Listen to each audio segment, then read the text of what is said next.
I could have said it.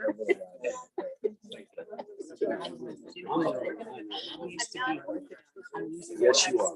Yes, you are. Yes, you are.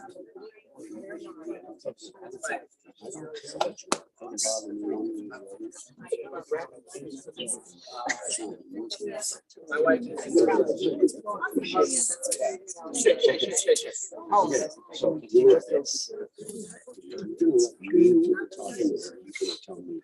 I know that's Lucy's MO. Your MO is not that.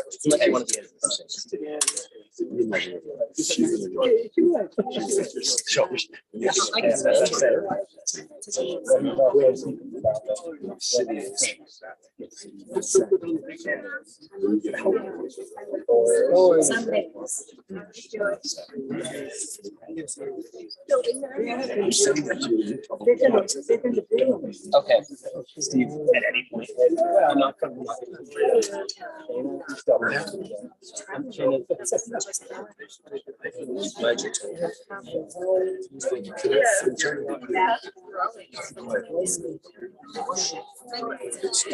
We've already started and so I'm going to probably call on this part of my written note. So we do three of these.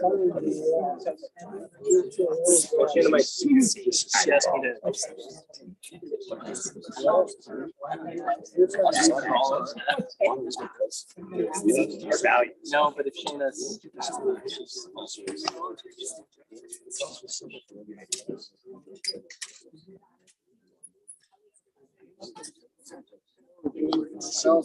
there's a place.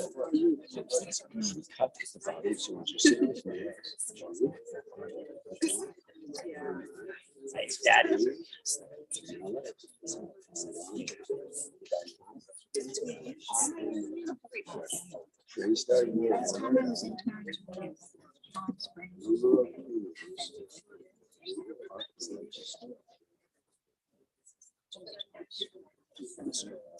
Tear it up. You have to tear it off. Just tear it off. It's good. It's good.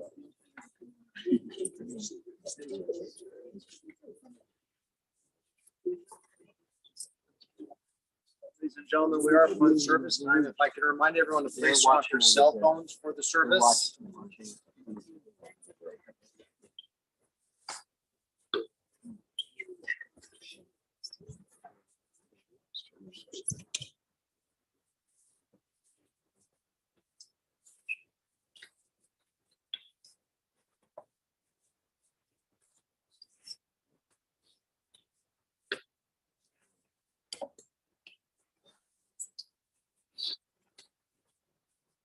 So in Ayel Heharim, Me'ayan Yavo Ezri. Ezri Me'im Adonai Ose Shemayim Ba'aret. Al Yatein Lamot Raglecha, Al Yanum Shomrecha. Hine Lo Yanum Velo Yishan Shomer Yisrael Adonai Shomrecha. Adonai Tzilcha Yad Yiminecha. Yomam HaShemesh Lo Yakeka. Yareach Balayla, Adonai Yishmorecha Mikol Ra, Yishmor et Nafshecha, Adonai Yishmor Seitcha V'Echa Me'atavi Adolah. 121st Psalm. I will lift up mine eyes unto the mountains. What is the source of my help? My help comes from the Lord, maker of heaven and earth. God will not let your foot give way. Your protector will not slumber. Behold, the guardian of Israel neither slumbers nor sleeps. God is your guardian. God is your protection at your right hand. The sun will not strike you by day, nor the moon by night. The Lord will keep you from all evil. He will keep your soul. The Lord will guard your going out and your coming in, from this time forth and forevermore. Eloheinu v'Elohei Avotenu, our God and God of all generations. Thou governest all things with infinite wisdom and mercy, and who guidest the destinies of all of humankind. As a parent, have you loved us and showered your blessings upon us? Therefore, we shall not murmur even when sorrow befalls us. But with humility and unfaltering trust, we shall accept your decrees. In joy and in sorrow alike, we praise your goodness and acknowledge your justice. We remember that we are but strangers upon earth. Like a shadow, our life flees away. Help us, O God, so to walk in thy sight, that when the few years of our earthly pilgrimage are ended, we may be ready to meet our end with tranquil mind. To thee we look for comfort and strength when one of our beloved is taken from us, and a link is broken in the chain of love which binds us together. Though we walk in the valley of the shadow of death, we shall fear no evil, for you are with us. Praised, O eternal our God, in all your dispensations. Sanctified be your name, now and forevermore. Let us all say together. I'd like now to call upon Jack, Itty's son-in-law, my brother-in-law, to say a few words on behalf of the family.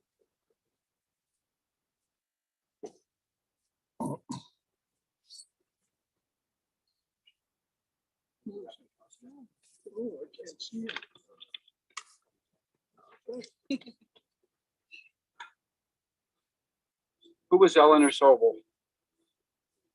An adoring wife, a loving mother, a phenomenal grandmother, a caring sister, a successful businesswoman, a friend forever, an elegant lady.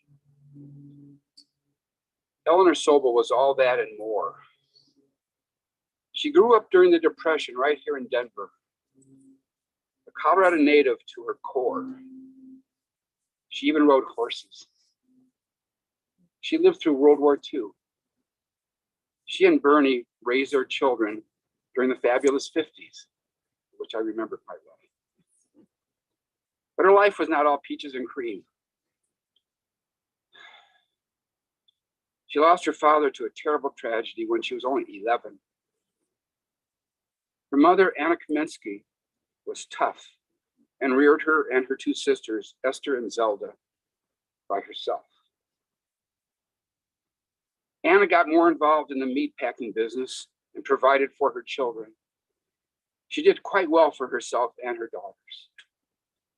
Eleanor, or Itty, as she was known to family and friends, married Bernard Sobol, the love of her life, right after he got out of the Navy. It was right after World War II. He went to law school and carved out a great career. She started a company of her own, Columbia Credit, and their children grew up learning about the collection business and the wonderful world of deadbeats. Hey, it was a living. I met Ruthie on a blind date, arranged by none other than Rabbi Foster himself. You didn't know that, did you? Don't blame me.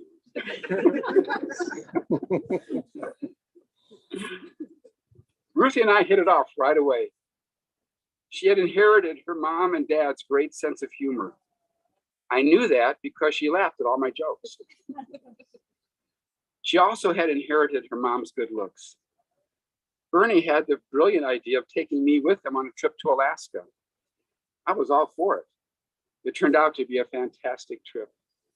Eleanor surprised Bernie with a birthday cake while we were on a little boat cruising Glacier Bay. It was a magical moment. That's what Eleanor did. She celebrated people's birthdays and other special events. She always thought of others first. She loved putting smiles on faces. Ruthie and I married soon after, and I quickly discovered that I had the greatest mother-in-law in the world.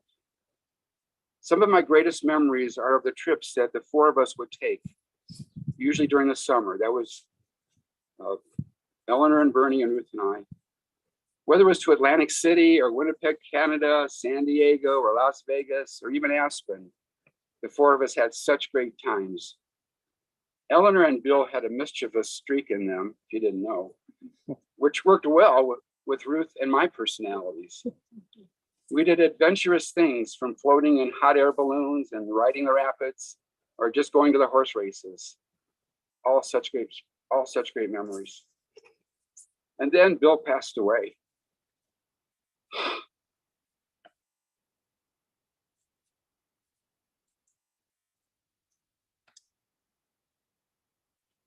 So sad. Through it all, I never heard Eleanor complain. That's not what she did. She made the best of it. She moved forward with her life. She remarried. She and Lou Naspar, her new hubby, traveled all over the world and all over the country. She volunteered. She became active in Heather Gardens, where she lived. She golfed. She played bridge. She did everything well that she did, too. And after Lou passed away, Eleanor was fortunate to spend time with another wonderful man named Joe Pels, who's with us today. They had many good years together. Eleanor adored our children, Shana and Brad, and our children adored Eleanor, or Booby, as they used to call her. There was a very special bond between them that will never be broken. Right now, there is a huge empty place in our hearts. Eleanor was so special in every way. She is truly an inspiration to all of us. Today we have tears, but as time goes on, they will be replaced with memories. She will always be with us in our thoughts and our prayers.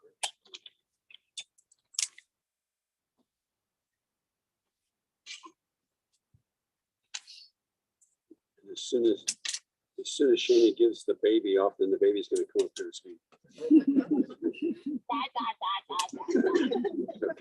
Okay. We understand that.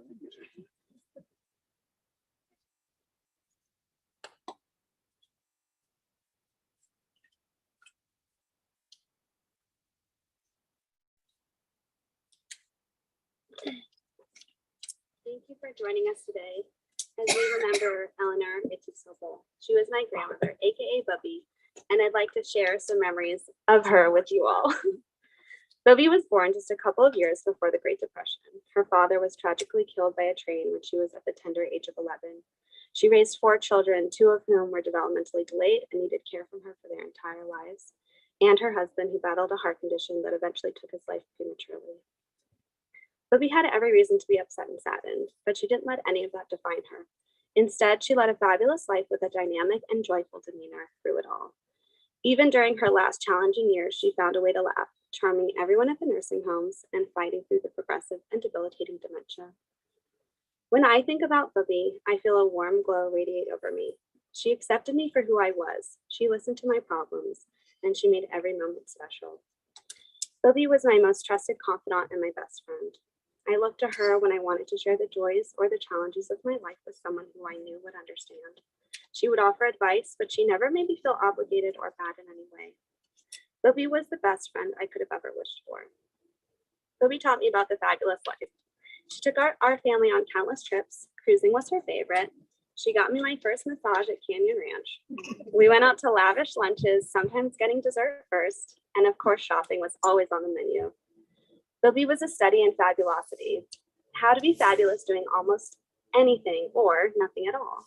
But mostly, she knew how to enjoy the sweetness of life with playful humor and easy conversation. She had a love for life and for engaging with the world. That was her calling card. Bubby wouldn't stand for wallowing in one's own misery. If things weren't going your way, she'd crack a joke and break a smile, and you knew that everything would be okay. I remember her telling me to relax. Bubby had a lightheartedness towards the unpredictability of life, and she instilled in me the core value of not taking myself so damn seriously. Yes, I hope to pass that on. Bubby always had my back, and that was most evident when my mom took me to college for my freshman year. They traveled all the way to Worcester, Ohio with me, helped me unpack my whole dorm, and saw me off. But before she left, she had to make sure I had a matzo ball connection. Bubby took one look at Worcester, Ohio, and was horrified that she couldn't find a Jewish deli, that the local synagogue was locked and shuttered when we drove by. So she decided to take matters into her own hands. Wherever you go had to be true, and Booby was determined to find a nice Jewish family for me to celebrate the holidays with. Booby perused the phone book, called around, and eventually connected with the local United Way. Someone directed her to Brenda, a Jewish woman who happened to work there. Booby got Brenda on the phone and explained that she couldn't leave her granddaughter in Worcester without knowing that I had a place to go for the holidays. Brenda agreed to be my matzo ball connection, sight unseen. And Booby invited her to meet us in the lobby of the hotel later that day. We met Brenda, who was as nice as could be, and Booby sealed the deal. I proceeded to spend every Rosh Hashanah and Pesach at her house, bringing any number of friends with me. And I soon became very popular because the word got out that Brenda was a terrific host and an excellent chef. And the group of us grew and grew and grew until we graduated. It was so comforting to have that touchstone, and Booby knew that I would be missing home around those times. She was always looking out for our kids and grandkids and moved mountains to help us find our way. Booby often spoke about Bashar, or meant to be, and trusted that everything happens for a reason.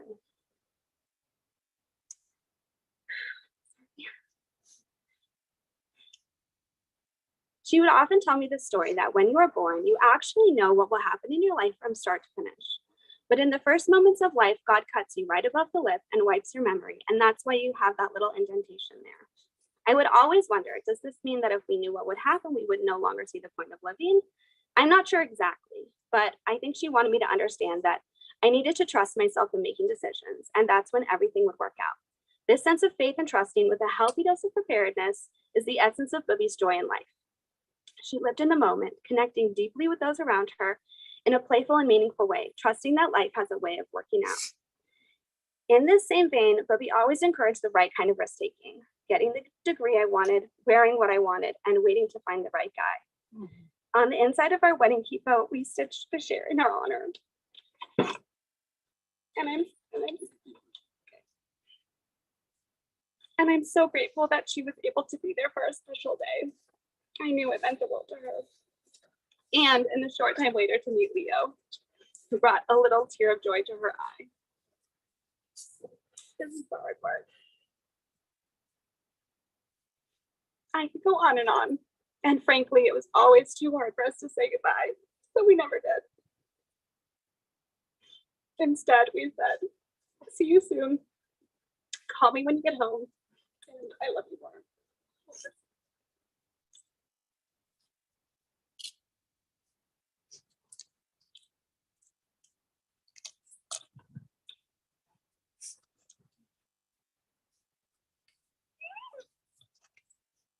There are perhaps no words that are used more often than at a moment like this than the words of the 23rd Psalm.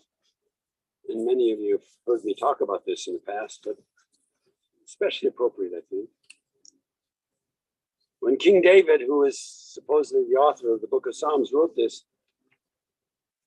he had something very important in mind for mourners, whether here or far away right now. And that is not to get caught in the valley of the shadow of death, as so often happens in many lives. But we're supposed to walk through it.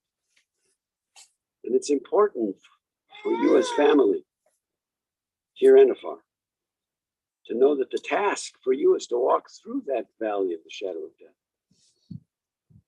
to help create in days to come kind of world that she had hoped for. So I'm going to read it in Hebrew, and those of you who know it, have it in front of you, please join me in English. Or in Hebrew if you know it. Adonai roi lo echsar, bino tesha yarbitzeni, al me menuchot yinaleni. Nafshi shavei v'ancheni b'maglei tzedek l'man shemo. Gam ki elech begetz hamavet, lo irara ki ata imadi. Shivtecha mishantecha hema yenachamu. Ta'aroch lefanai shulchan neged sororai. Ishanta v'shemen roshi kosi ravaya. Ach tov v'chesed yirdefuni kol yamei chayai. Shavti b'beit Adonai la'orech yamin. For the Lord is my shepherd, I shall not want. He maketh me to lie down in green pastures. He leadeth me beside the still waters. He restoreth my soul. He guideth me in straight paths for his name's sake. Yea, though I walk through the valley of the shadow of death, I will fear no evil, for thou art with me. Thy rod and thy staff, they comfort me. Thou preparest a table before me in the presence of mine enemies. Thou hast anointed my head with oil, my cup runneth over. Surely goodness and mercy shall follow me all the days of my life, and I shall dwell in the house of God forever. Poet has written, birth is a beginning, death is a destination, but life itself is a journey, a going, a growing from stage to stage. From childhood to maturity and from youth to age, from innocence to awareness and from ignorance to knowing, from foolishness to discretion, and then perhaps to wisdom, from weakness to strength or from strength to weakness and often back again, health to sickness and back we pray to health again. From offense to forgiveness, from loneliness to love, from joy to gratitude, from pain to compassion, from grief to understanding, and from fear to faith. From defeat to defeat until looking backward or ahead, we see that victory lies not at some high place along the way, but in having made the journey stage by stage, the sacred pilgrimage.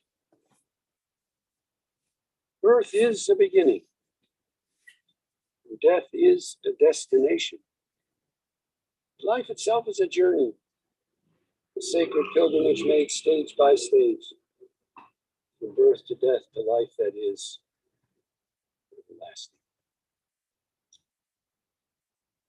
Beloved family, Ruth and Sheila, Stan and Stephen, beloved grandchildren, great-grandchildren even, though he won't understand and nor will the others understand exactly what's happening today, but perhaps it'll be shared with them in years to come because their great-grandma was a special lady. I want to add to the beautiful words that Shane and Jack have already shared with you. And if I go on too long, I know Joyce will tell me. But I want to share some thoughts because I've been a part of this family for a long time, and like all of you, I loved it. She was special. I mean, she loved life, and she enjoyed life, even though she understood that her work wasn't quite finished. Sometimes we understand, and sometimes we don't. She understood that she had unfinished work, and maybe these days, maybe this moment will help in finishing that unfinished work. These moments are always hard, no matter who it is, no matter when they die, even when somebody lives 95 years upon this earth. Is it a long life? Yes, of course, it's a long, wonderful life. But it's still difficult. And I know that it's difficult in the following ways. And those of you who know me well know I've said this 10,000 times in the last 50 years. It's a bittersweet time. Bitter because she's gone. And that's what the tears are about. They're tears of memories. They're tears of grief. But there's also a sweetness to this moment because death finally came to her as a friend. These last couple of years have been difficult. And I suppose that in some ways, just being at your wedding and knowing that you were getting married and knowing that she had other grandchildren, that brought joy to her life. And as I said to Ruthie many times, she was not totally gone here. She understood what was happening.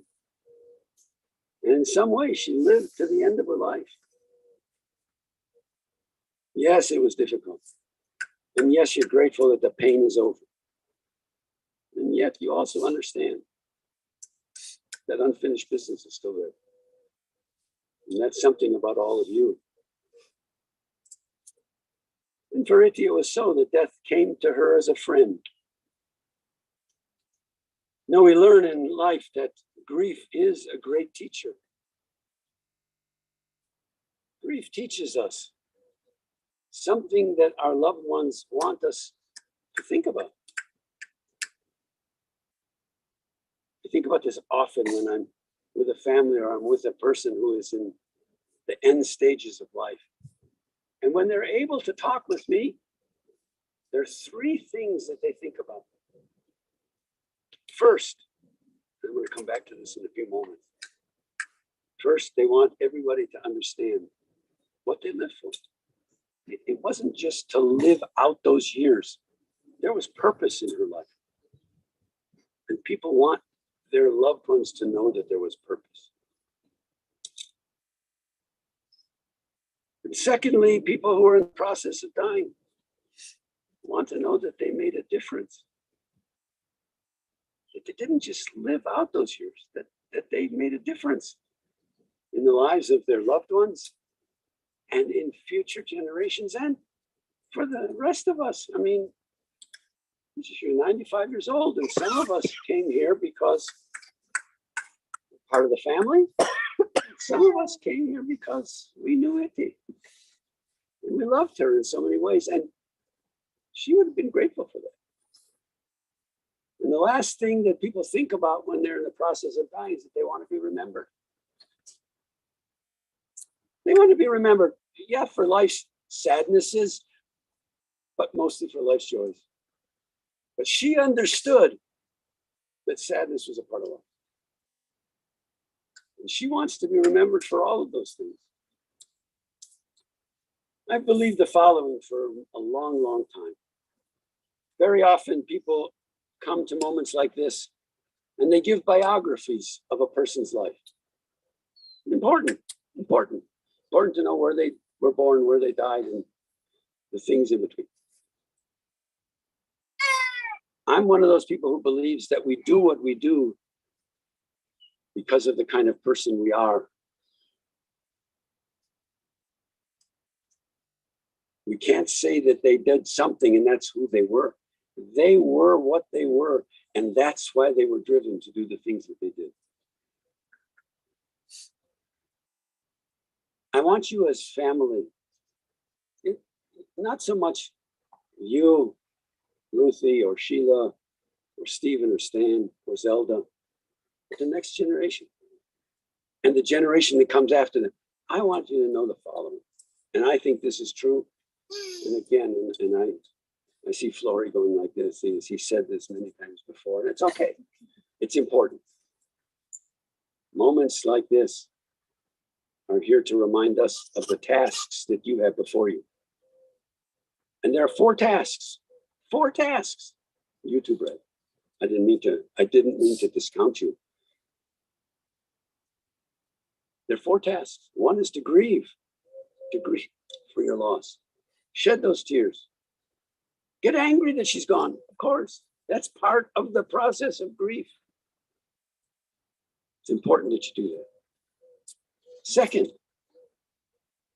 you have to wonder not only about the miracle of birth, but also about the mystery of death. And it is a mystery. People think all the time, even when they're in the process of dying, what's going to happen when I'm gone? And frankly, as I say to people all the time when they say, Rabbi, what's going to happen to me? I say, I have two answers. Number one, I don't know because I haven't been there. And more importantly for me, I ain't anxious to find out. However, all of us who are here in some way or another, even if we've rejected something beyond, we think about it. And as many of us as there are here, that's the nuance for each of us and what we think about that mystery of death. So I think it's important to wonder about that mystery. Third, it's important to remember the beautiful memories that you've shared today and all the memories that will come to each of you as you think about her life. They're important. And lastly, and this is the challenge to the next generations, teach that to the next generation. Emulate who she was in her highest moments of living, in what she wanted to accomplish. Emulate that and teach that through your lives to the next generation. That will give her some satisfaction, I believe. So what were the hallmarks of her life? I want to share some of them that I think about.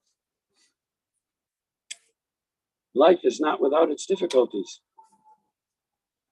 And she responded always tried, no matter the time or the issue or the place, to resolve problems, to help make things easier as time goes on.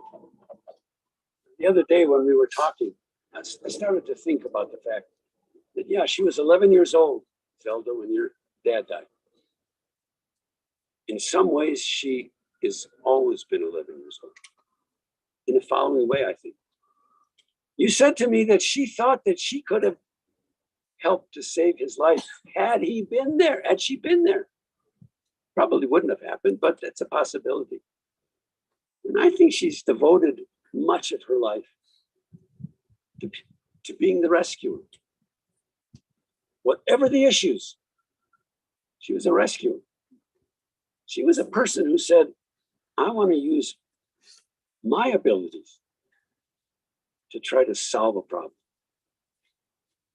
Now that she's gone, I can tell you, because I've not done this before.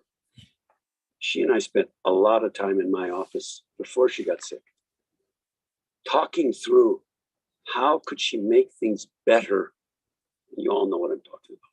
It is not a secret. That's the unfinished business for her. That's what she would like, more than anything, to have rescued relationships, because they were important to her. She was seen always as the caregiver for whoever. And it was important for her to be seen that way. If she could help, she would.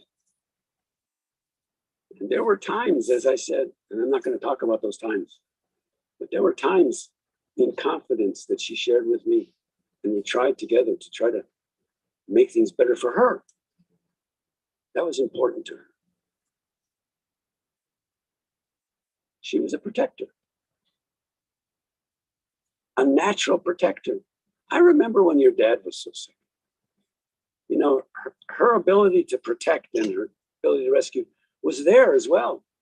She wanted to know from the doctors absolutely everything and anything that could be done. And she thought her questions and her constant presence would make a difference. That's who she was. She laughed a lot. She had that infectious smile that's in the picture that you used in the obit. She had fun. She made the most of life as she could. She was present in so many ways. Sometimes people flee. She didn't. She was present. She was a friend, not just to her friends, but especially to you, her grandchildren. And she was that person that you could count on to talk to, because you knew that she would keep that confidence. She gave good advice. And Zell, you were her younger sister, and I'm sure throughout your life. And there's no such thing as perfect years. There were years when the sisters didn't always talk. I understand. But she tried. And that's what she wanted. And she always gave good advice. Education was important to her. And not just college education. She wanted people to have street smarts. Because the truth is, she was pretty street smart. She wanted her children and her grandchildren and her great-grandchildren, all of them, to have opportunities above and beyond sometimes. That's who she was. She wanted to give those opportunities. And as Brad said to me yesterday, she was mostly easygoing. But we all knew Itty. She could be authoritative when she wanted to be. And so she, like most of us, she had both sides to her life. Yeah, she was easygoing and she allowed things to happen. She was also very opinionated. She shared those opinions. She was dignified and elegant and generous to a fault sometimes. She loved travel. She loved music. She loved dance. She loved her beloved bird. It was difficult for her when he died. And then, of course, Label came into her life. And even though their marriage did not last forever, his family is still here with us today because they too knew that she brought joy to him just as he brought joy to her. It's important. And Joe, you're here. Why? Because you were partners.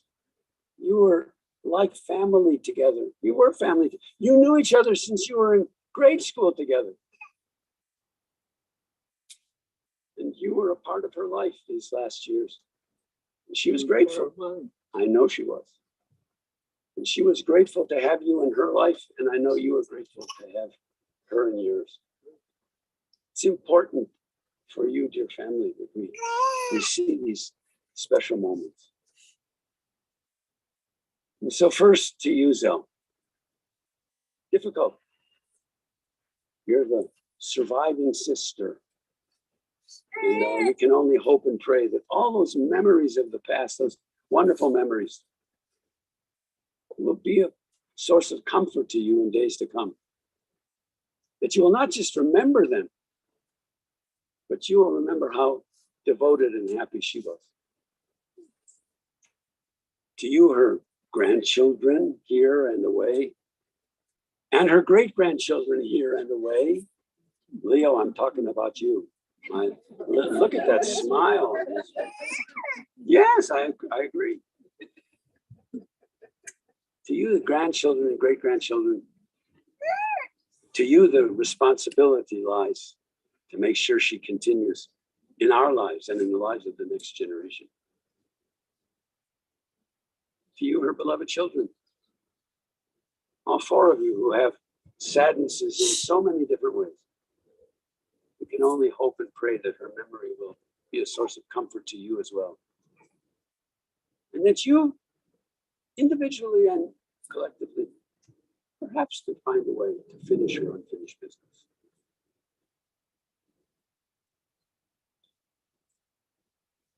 I want to share these words from a poet that I think they would be appropriate.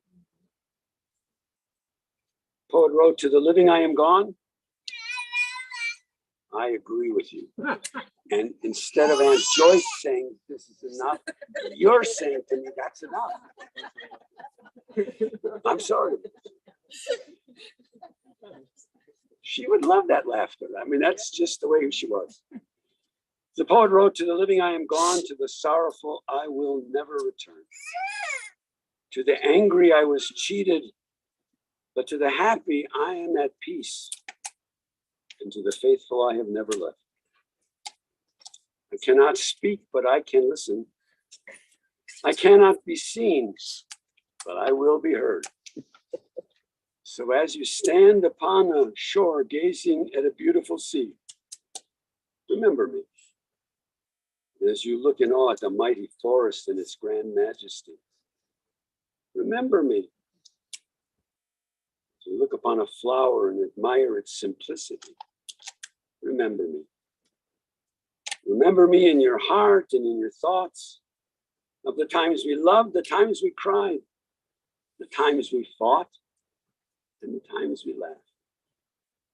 For if you will always think of me, I will never be gone. Hope and pray that all of these words will be of comfort to all of you who mourn her passing. Adonai Natan v'Adonai lakach v'hi shem Adonai mevarach me'atav Adonai. God has given. God has taken away. Praise be the name of God, now and forevermore. And let us all say together.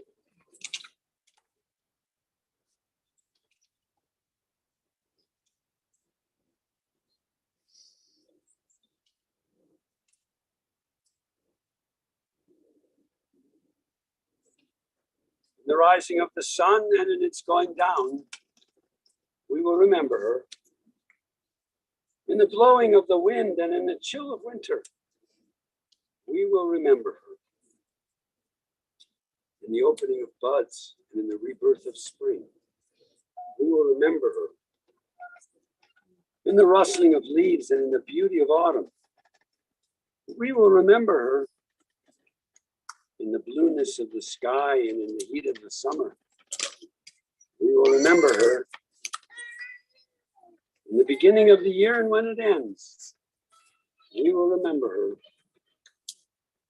When we are weary and in need of strength, we will remember her.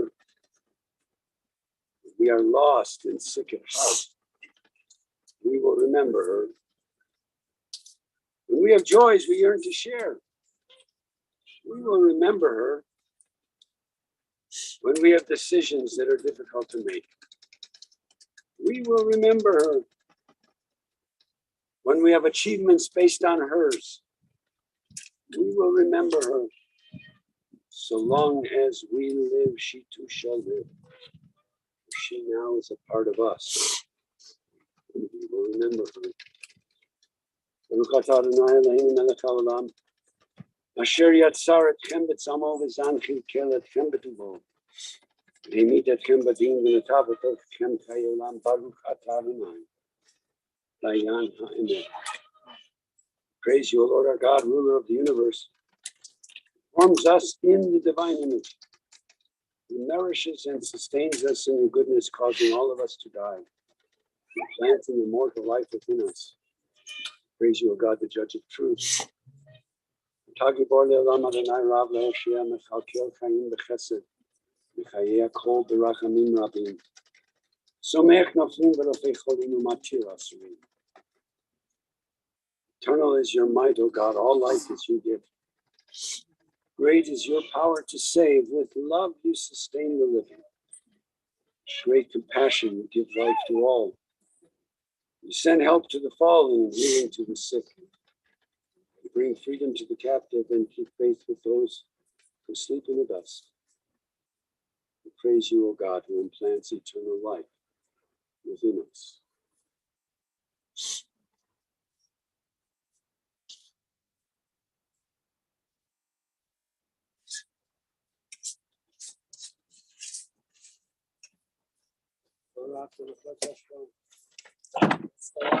Dust thou shalt return. Mumerat el chomer tashvan. Where thou art, and to the clay of the earth thou shalt return. Ruach ata, ruach Elohim tashvan. Spirit of God, and to the Spirit of God, in which your soul is stayed. Dear friends, most of you know that in this cemetery, we cannot fill in the grave because we do have to put the it is right now, but we do have to put a vault over the casket. But at this time, for immediate family, I'm going to ask you if you'd like to put some dirt in the grave. I'm going to ask you to please come forward this time. Just for the immediate family, for those who want to and don't want. No, do not want to.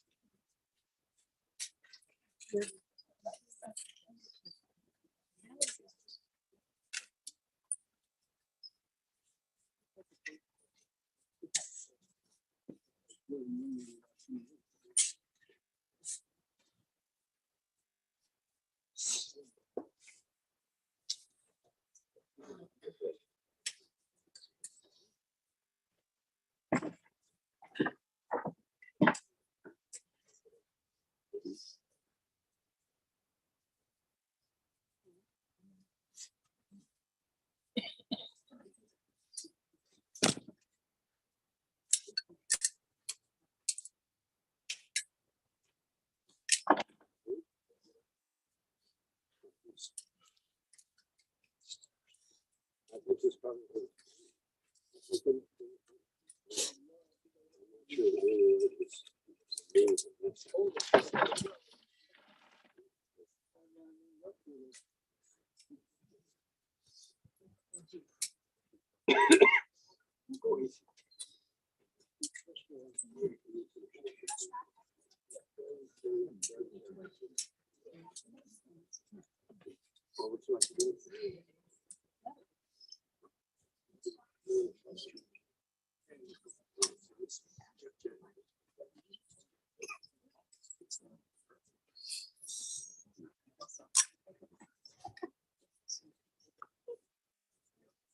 Okay, all right, okay.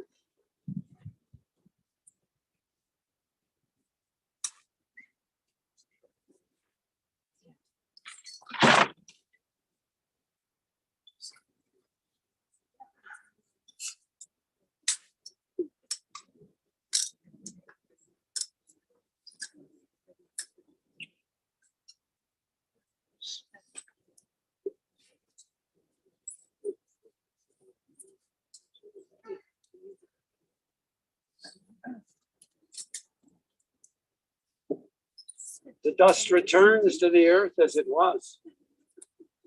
The spirit returns to God who gave it. It is only the house of the spirit which we have laid within the bosom of the earth. But the spirit itself cannot die. But here too our dear ones continue in the loving remembrance of those to whom they were precious. Receive in mercy, O God, the soul of our beloved Eleanor Sobol. Grant her that everlasting peace which you have prepared for us in the world to come.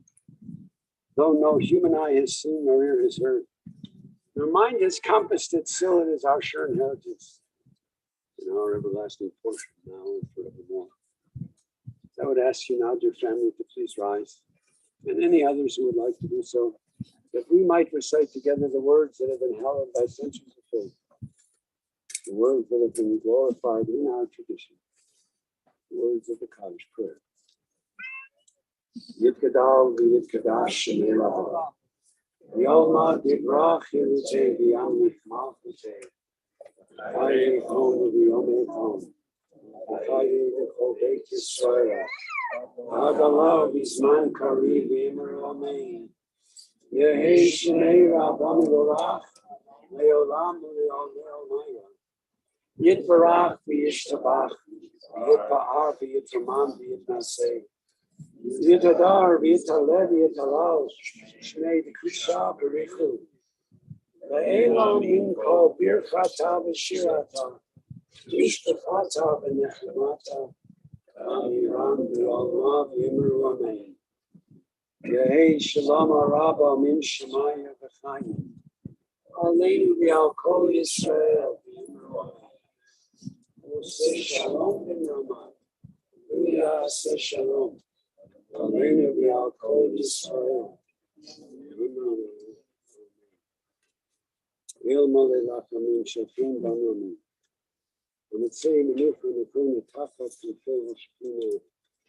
Im kedoshim teholim k'zohar harakim masirim. Et nishmat yiti bat Shmuel v'mechamachaya. Shehalacha la'olama bal halachamim. Yastireha b'seta k'nafav v'yalamin. Vayitzror b'tzror ha'chaim e'nishmata. Adonai hu nechalata v'tanuach b'shalom. Al mishkava v'nomar amen. O God, full of compassion, eternal spirit of the universe, grant perfect rest in your sheltering presence unto Eleanor Sobol, who has entered into eternity. O God of mercy, let her find refuge in the shadow of your wings, and let her soul be bound up in the bond of eternal life. Be thou her possession. Make her repose. Peace. Departed who we now remember has been called unto the peace of life eternal. She shall still live on earth in the acts of goodness she has performed, and in the hearts of those who will ever cherish her memory We pray that the beauty of her life will ever abide among us all as a living and loving benediction. And may the source of peace and peace unto all you who mourn. And may God comfort all the bereaved among us, among Israel, among all the nations and the families of earth, and let us all say together. Dear friends, the family has asked us to announce that they will observe a period of mourning immediately following this service, tomorrow and Thursday. Tomorrow and Thursday from 5 to 8. Minions all 3 nights at 6:15. And I am asking this especially to the males here, to the men here. They do want to have a minion. And so especially men, if you can make sure that if you're able to do so for 3 nights, 6:15. That's it. Bruce and Jack's home, 5792 South Kingston Way. Iti, go your way. God has called you. Lech Vadonai Yayimach, go your way. God be with you. Halach lefanecha tzidkecha, kavod Adonai yasvecha. May your righteousness go before you. May the glory of God be seen. Let's all say together.